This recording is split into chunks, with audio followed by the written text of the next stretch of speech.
A small apartment, the bathroom door is closed.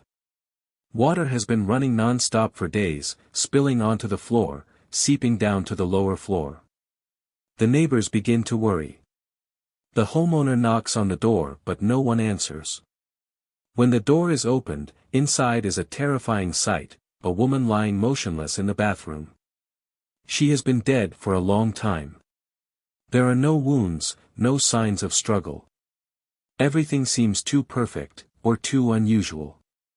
Is it an accident, or a perfect murder plot? And if there is a killer, what is his motive? Waynesville, a small, peaceful town, where the narrow streets and red brick houses have seen decades pass without any serious crime. But then, on a hot July day, that peace is torn apart by a horrifying discovery. Imagine you are Erin Ma's neighbor. You live right next door to her. Every day, you get used to the familiar sounds coming from her apartment, the TV, footsteps, the occasional argument with her husband Brent Williams. But then, one day, something strange happens. The water in Erin's apartment keeps running, without stopping, day after day. You knock on the door, but no one answers. A feeling of unease begins to creep in. The landlord receives calls from worried neighbors. He tries to call Brent, Erin's husband, to ask permission to check. But the phone rang and rang, no one answered. Not wanting to prolong the anxiety, he went to Brent's father, and the two decided to go inside. When the door opened, an eerie silence fell over the apartment. Everything seemed normal, except for the bathroom. The bathroom door was ajar. The water was still running. And then, when they stepped inside, a horrifying scene appeared before their eyes. Erin lay motionless under the cold water, her body stiff. When had she died? Why had no one noticed? What had happened behind this door? The police arrived quickly. At first, Erin's death did not seem suspicious. There were no fatal injuries, no signs of assault. One theory was that Erin might have passed out in the shower, possibly due to alcoholism or illness. But, something was wrong. The police knew that she and Brent had had a tense relationship. And right now, Brent was not at the scene. Will the truth be revealed? Or was it just an unfortunate accident? But then, a seemingly small detail makes the police reconsider everything. What makes the police change their minds? Was this really an accident? Or is there some hidden conspiracy? The answer will be in the next part. The police were there, the scene was cordoned off. Erin Ma lay motionless in the cold water, her body stiff, a sign that she had been dead for days. But one big question remained unanswered: how did she die? Initially, they thought it was an accident. Erin had a history of alcoholism, and she also suffered from mental illness. Could she have had a seizure while in the shower, leading to unconsciousness and drowning? This theory seemed plausible, but something was still not right. Investigators spoke to Brent's father, who was present when Erin's body was found. He said that 2 days earlier, Brent and he had gone into the apartment to get some things. At that time, they heard water running from the bathroom but did not open the door to check. Why didn't Brent check?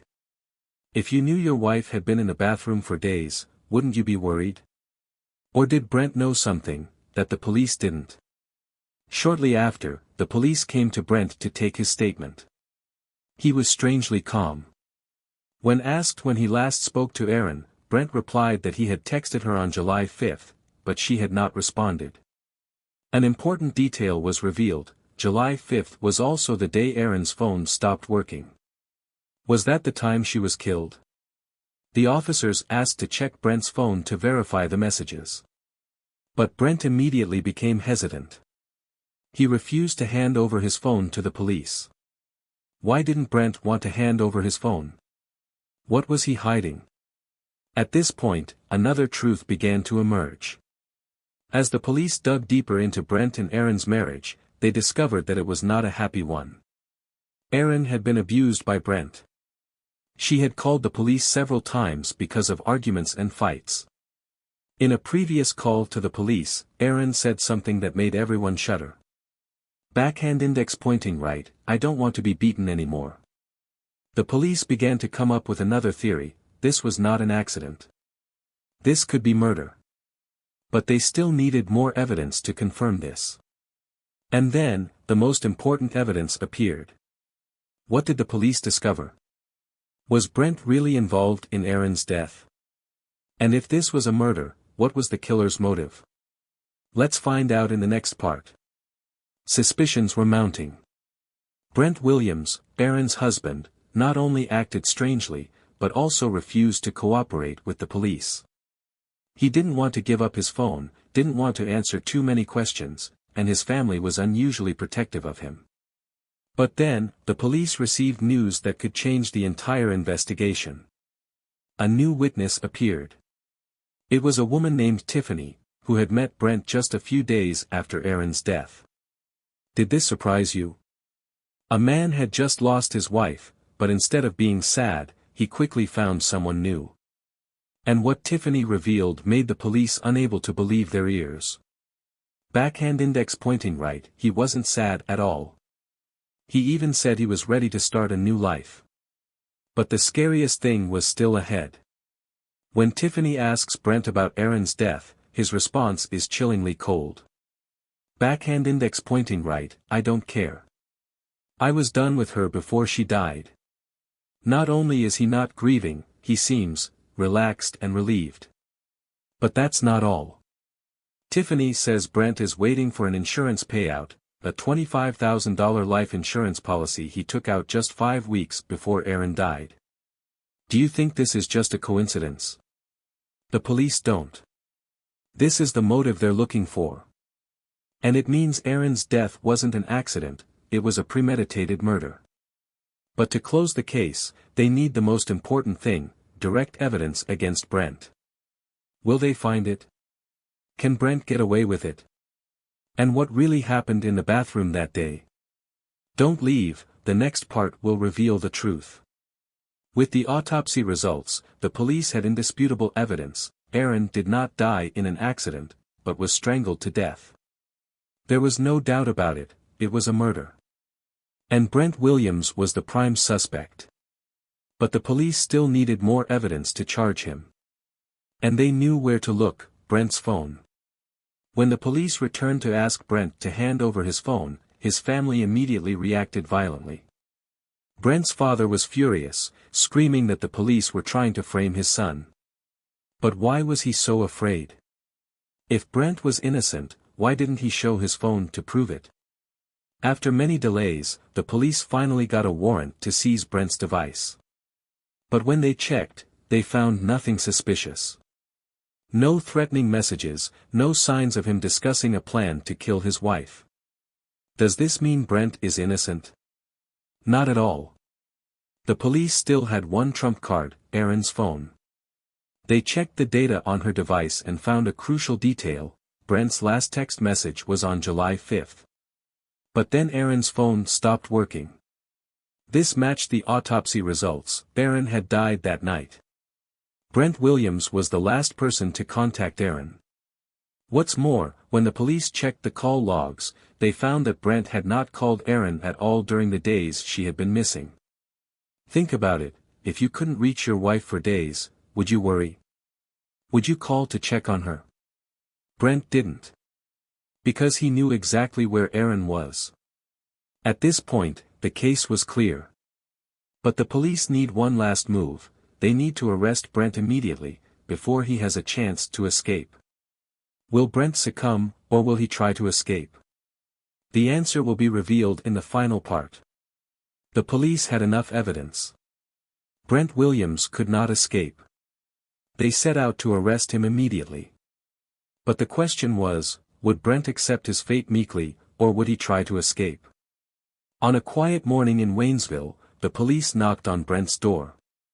But when they opened it, they were faced not only with him, but also with an angry family. Brent's father rushed out, his face red with anger. Backhand index pointing right: what right do you have to come here?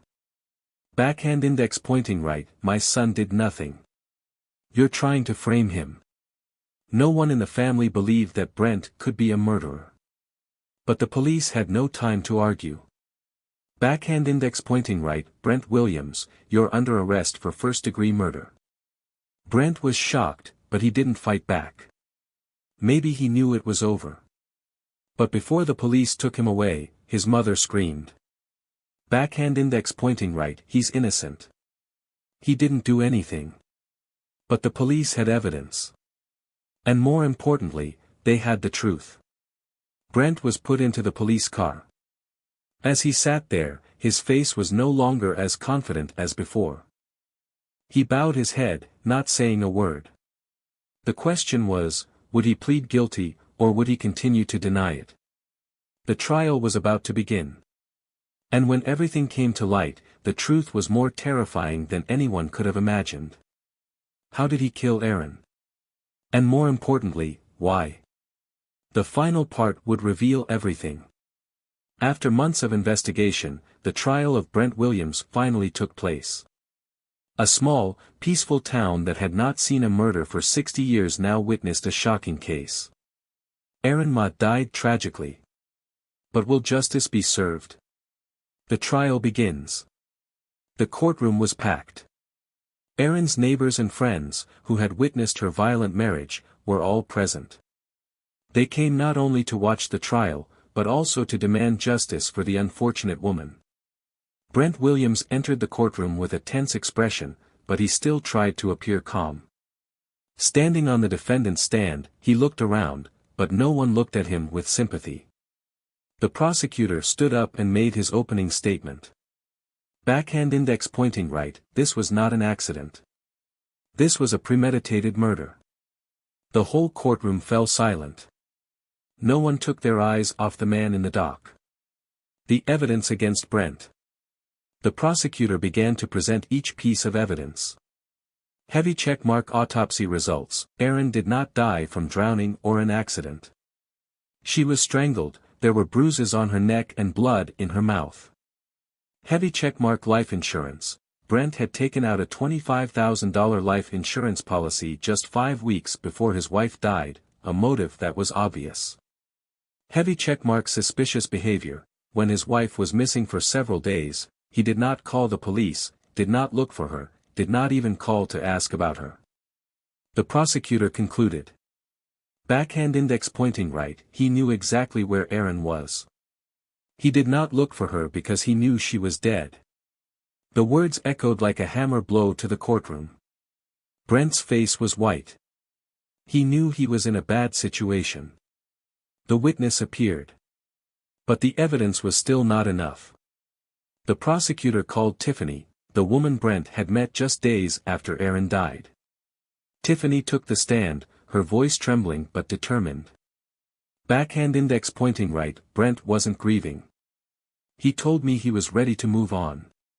He said he was waiting for the insurance money. The jury murmured. The atmosphere in the courtroom was heavy. A man who had just lost his wife and was quickly dating and bragging about the insurance money. But that wasn't the biggest shock. Tiffany continued. Backhand index pointing right, he told me he was done with her before she died. Those words were like a knife stabbing straight into the hearts of Aaron's loved ones. Her mother collapsed in her chair, tears streaming down her face. Brent bowed his head. For the first time since the trial began, he no longer appeared confident. Defense attorneys and last-ditch efforts. Brent's defense attorney tries to make his final arguments. Backhand index pointing right, there were no eyewitnesses. No one saw Brent kill his wife. But the prosecutor counters. Backhand index pointing right, we don't need eyewitnesses when all the evidence points in one direction. The judge listens to all of this, then turns to the jury, do you have enough information to make a verdict? A long silence falls over the courtroom. Then, after a few minutes, the jury returns with their decision. Final verdict. Backhand index pointing right, we find the defendant Brent Williams guilty of first-degree murder. The atmosphere is deafening.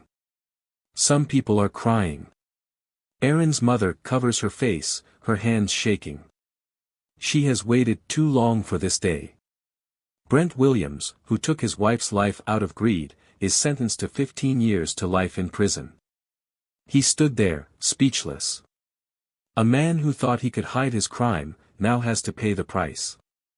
Lessons and empathy. This story leaves a lot to ponder. Small blue diamond first, this is a warning about domestic violence. Erin tried to escape a toxic relationship, but in the end, she couldn't save herself. If you know someone in a similar situation, help them before it's too late. Small blue diamond second, greed can blind people. Brent chose to kill his wife for the insurance money, but he never got the chance to spend it. Small blue diamond third, justice may be slow, but it always comes. Erin is no longer here, but her story lives on. It is a reminder that no one should have to endure violence or live in fear. Backhand index pointing right. What do you think about this case? Leave your comments below. Backhand index pointing right, and don't forget to subscribe to the channel to continue watching other exciting and interesting stories. Thanks for watching. See you in the next video.